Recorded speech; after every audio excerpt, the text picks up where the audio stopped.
Chapter 19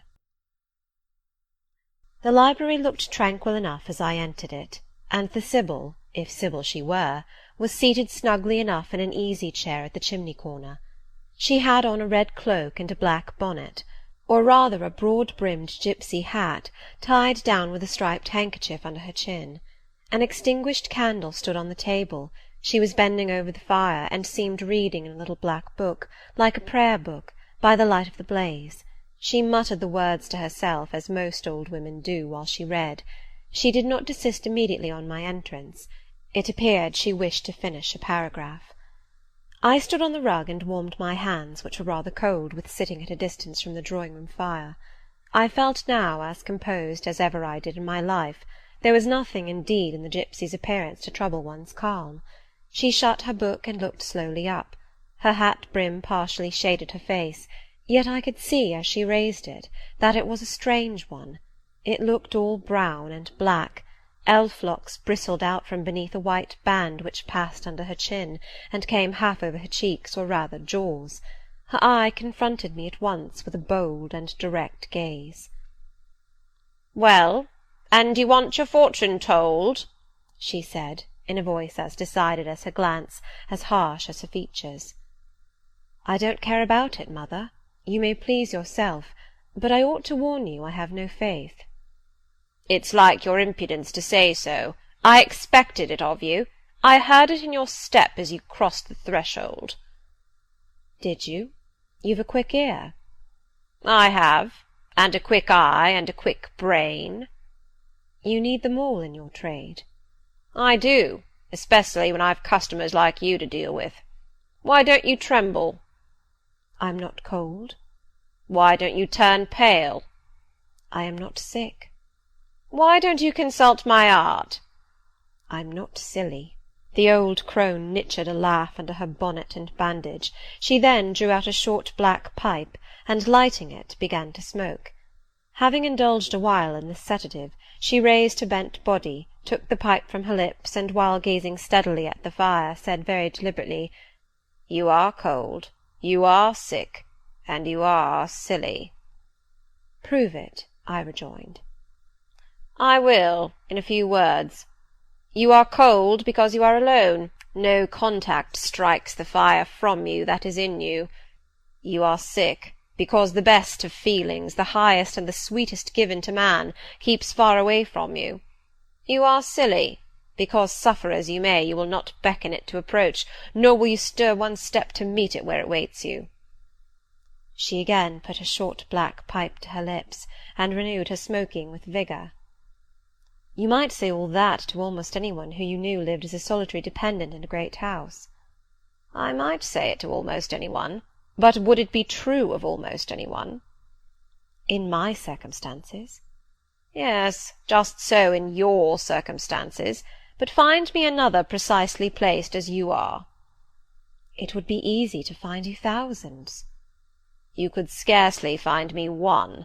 If you knew it, you are peculiarly situated. Very near happiness, yes, within reach of it. The materials are all prepared. There only wants a movement to combine them. Chance laid them somewhat apart. Let them be once approached, and bliss results." "I don't understand enigmas. I never could guess a riddle in my life." "If you wish me to speak more plainly, show me your palm." "And I must cross it with silver, I suppose?" "To be sure." I gave her a shilling. She put it into an old stocking-foot which she took out of her pocket, and having tied it round and returned it, she told me to hold out my hand. I did. She approached her face to the palm, and pored over it without touching it. "It is too fine," said she. "I can make nothing of such a hand as that, almost without lines. Besides, what is in a palm? Destiny is not written there." "I believe you," I said. "No," she continued, "it is in the face, on the forehead, about the eyes, in the lines of the mouth. Kneel and lift up your head." "Ah, now you are coming to reality," I said as I obeyed her. "I shall begin to put some faith in you presently." I knelt within half a yard of her. She stirred the fire so that a ripple of light broke from the disturbed coal. The glare, however, as she sat, only threw her face into deeper shadow. Mine it illuminated. "I wonder with what feelings you came to me to-night," she said, when she had examined me a little. "I wonder what thoughts are busy in your heart during all the hours you sit in yonder room with the fine people flitting before you like shapes in a magic lantern, just as little sympathetic communion passing between you and them as if they really were mere shadows of human forms and not the actual substance." "I feel tired often, sleepy sometimes, but seldom sad." "Then you have some secret hope to buoy you up and please you with whispers of the future?" "Not I.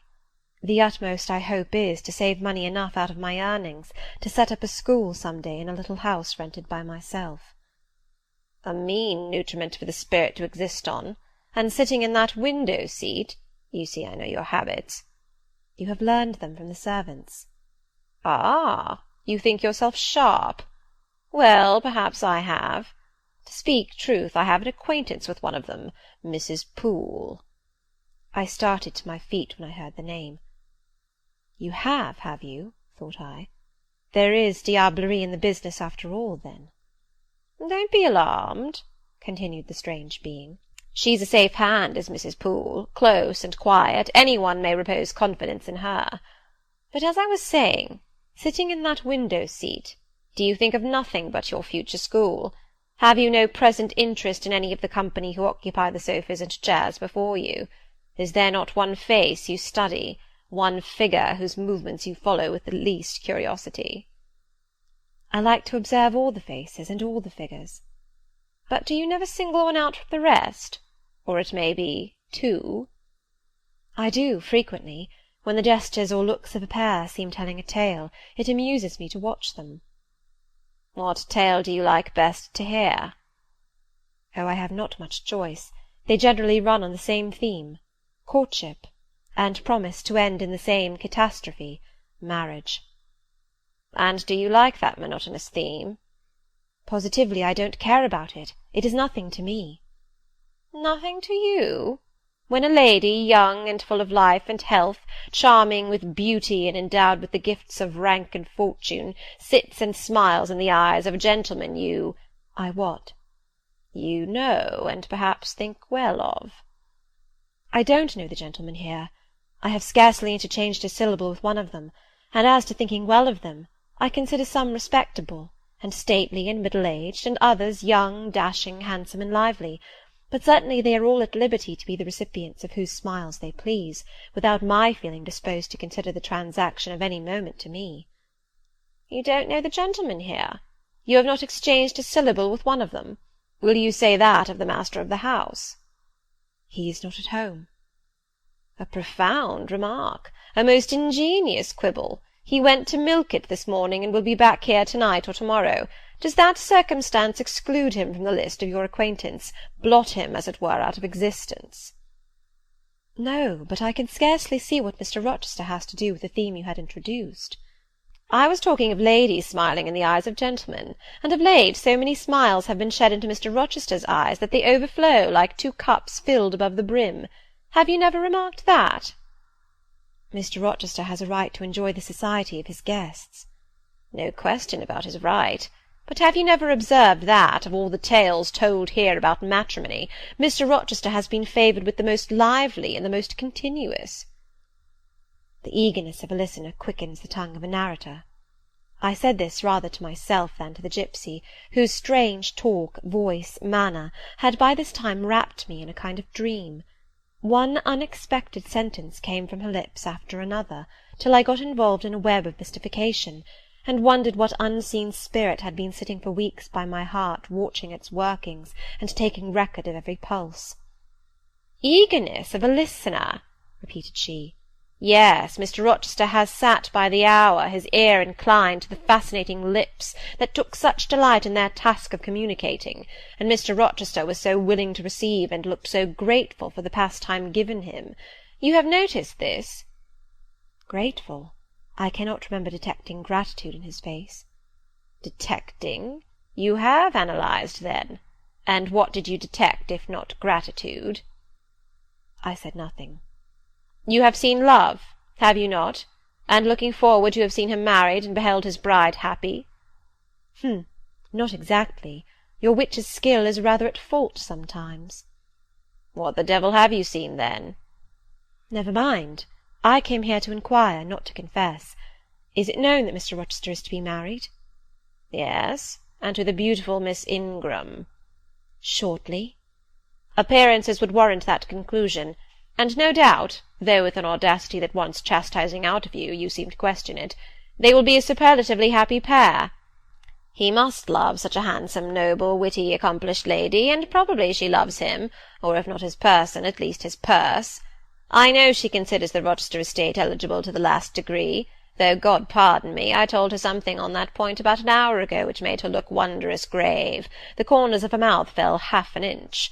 I would advise her blackavist suitor to look out. If another comes with a longer or clearer rent-roll, he's dished." "But, mother, I did not come to hear Mr. Rochester's fortune. I came to hear my own, and you have told me nothing of it." "Your fortune is yet doubtful. When I examined your face, one trait contradicted another. Chance has meted you a measure of happiness, that I know. I knew it before I came here this evening. She has laid it carefully on one side for you. I saw her do it. It depends on yourself to stretch out your hand and take it up, but whether you will do so is the problem I study. Kneel again on the rug." "Don't keep me long. The fire scorches me." I knelt. She did not stoop towards me, but only gazed, leaning back in her chair. She began muttering. "The flame flickers in the eye. The eye shines like dew. It looks soft and full of feeling. It smiles at my jargon. It is susceptible. Impression follows impression through its clear sphere. Where it ceases to smile, it is sad. An unconscious lassitude weighs on the lid. That signifies melancholy resulting from loneliness. It turns from me, it will not suffer further scrutiny. It seems to deny by a mocking glance the truth of the discoveries I have already made, to disown the charge of both sensibility and chagrin. Its pride and reserve only confirm me in my opinion. The eye is favourable. As to the mouth, it delights at times in laughter. It is disposed to impart all that the brain conceives, though I dare say it would be silent on much the heart experiences. Mobile and flexible, it was never intended to be compressed in the eternal silence of solitude. It is a mouth which should speak much and smile often, and have human affection for its interlocutor. That feature, too, is propitious.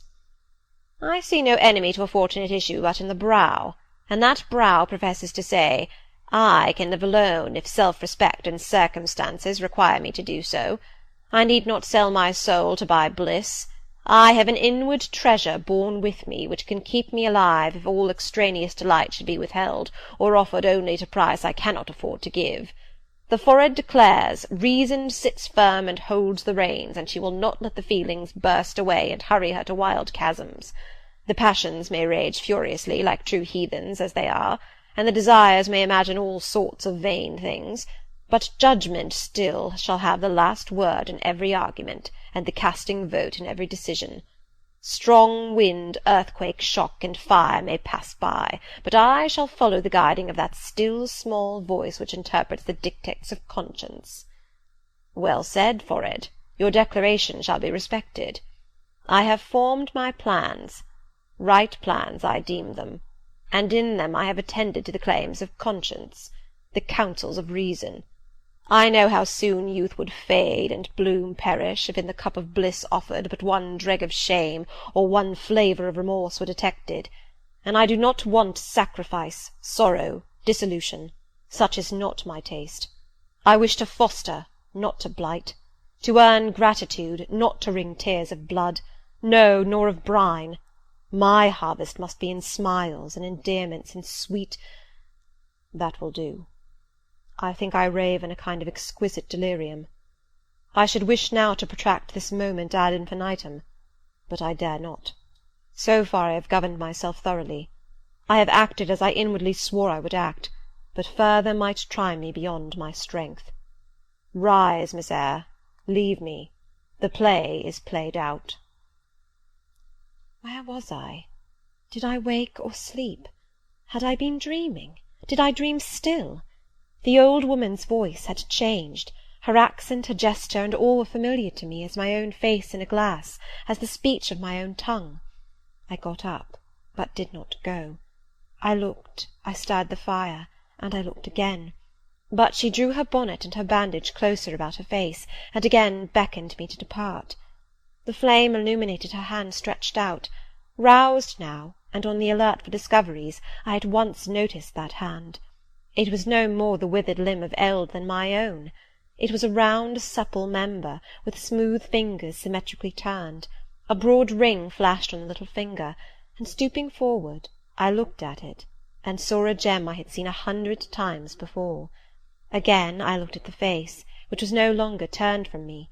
On the contrary, the bonnet was doffed, the bandage displaced, the head advanced. "Well, Jane, do you know me?" asked the familiar voice. "Only take off the red cloak, sir, and then—" "But the string is in a knot. Help me." "Break it, sir." "There, then. Off, ye lendings!" And Mr. Rochester stepped out of his disguise. "Now, sir, what a strange idea!"